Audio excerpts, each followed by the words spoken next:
Did you see the verbal brouhaha between Kendrick Perkins and JJ Reddick on First Take today on ESPN? Yeah, I read about it. I did not see it, but we got a little bit of sound. Here you go. All right.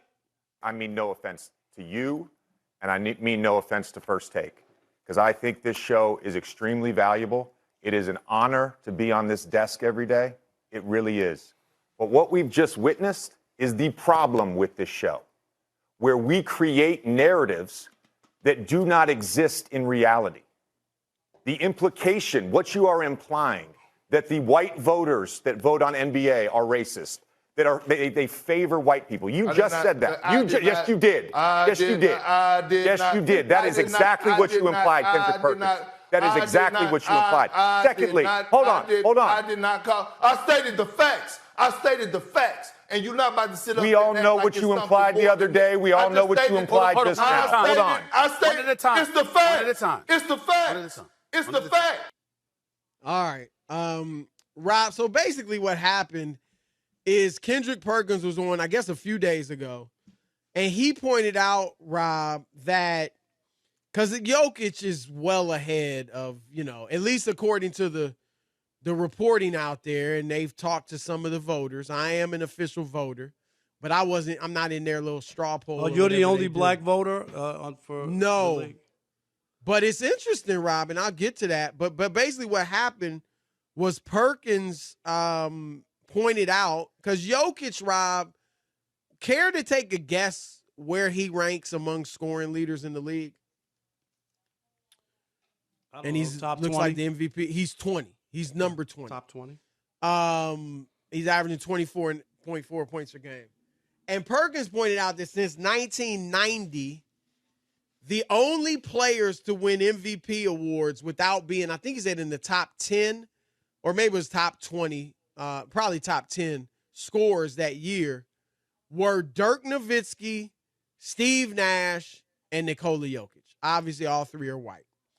And so, as JJ Reddick said, the implication was that, the white guys got a little bit of a break. Now, JJ pointed out something, you didn't hear it there, but he did say it was interesting. It was convenient, Perk, that you said 1990 is the cutoff, because Magic Johnson, Rob, won 3 MVPs in the 80s and never, Magic wasn't a huge scorer. So I don't know if he was ever in the top 20 those years, but he certainly wasn't in the top 10. So that is kind of what happened. So, JJ saying you were implying that there's racism going on. Here's what's interesting, Rob. I looked at, now they have it on the internet. The votes are public now. And this site I'm looking at, it has voters who are confirmed voters and suspected. They got about 20 or so that they suspect are voters who have voted in the past, maybe about 30. More than that. And a lot of these guys are certainly voters because they voted in the past, but they couldn't confirm it. And then they got about 80 or 70 and then 50 the other way that they know are voters. And Rob, I counted, and I don't know every single person, but obviously I know a lot of the NBA media.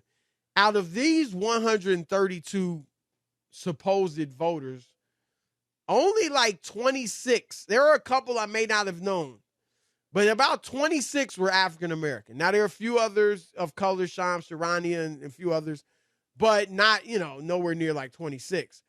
And so it is an overwhelmingly white voting group. But you and I have talked about this in the past. Even in times where we knew, let's keep it real. When Jackie Robinson was playing, there's no doubt some of those writers were straight up racist.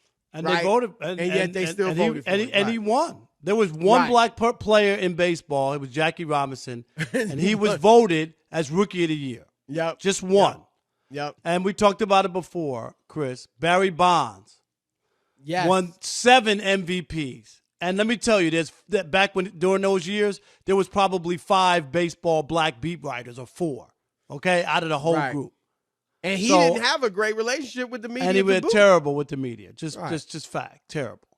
But my point is, you can't insinuate that. It's a slap in the face to all the reporters who, because they're not picking the guy you want, you're looking at it and trying to figure out why he keeps winning when we know, and JJ probably could have pushed back with the analytics and where we are with the game and what they value now. And he compared did, to actually. Did he? Yeah. Okay, good. I mean, he just talked about he's a big that part. analytics guy, right? Right. And I don't know if he said that's it more so than race, but he did just point out some of it. I mean, look, is it possible? I don't think it's a huge issue with the voters. We know a lot of the white voters, Rob, and, I mean, more often than not, it's obviously a black player that wins the MVP.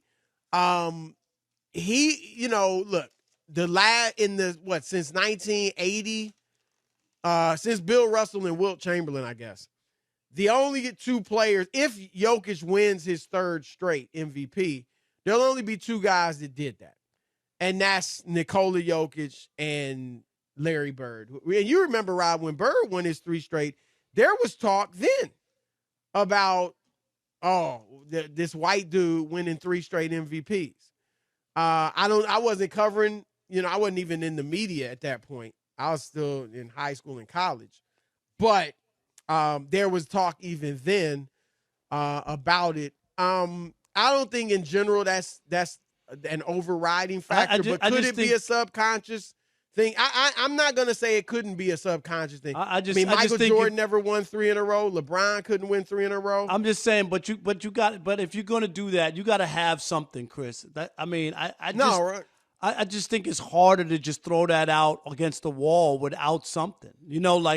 Like it's just because we could give, for every example of that, you could give an example of how for 15 years, black players won the MVP. Like I just 15 straight years. Yeah, ago, you know what I mean? Sure probably is the case. Yeah, like you can make that case. I just did they vote for if Kurt Rambis won the MVP one year? Then you know what I mean? Then you could be like, okay, like what?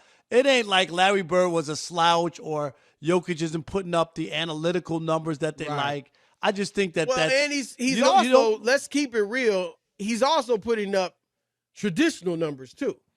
He's averaging a triple-double. Right. 24, 12, and 10 basically. And Westbrook won an MVP on that with a team that wasn't number one. Like if he was the number one team in they're the the league. number one seed in the West, right? And there's a lot of things. I just think, you've said it before, I think what it comes down to is a lot of these voters have become full-on analytics people. That's what I think. His analytics numbers are off the charts. And Chris, they don't look at it like we do. Like take the numbers, but also have a view or look at the game and how it figures out. We talked about it before. Remember whenever all these people came out and said Shohei's the MVP? You remember that? It was overwhelming. And what did the writers do? They overwhelmingly voted for Judge. Right.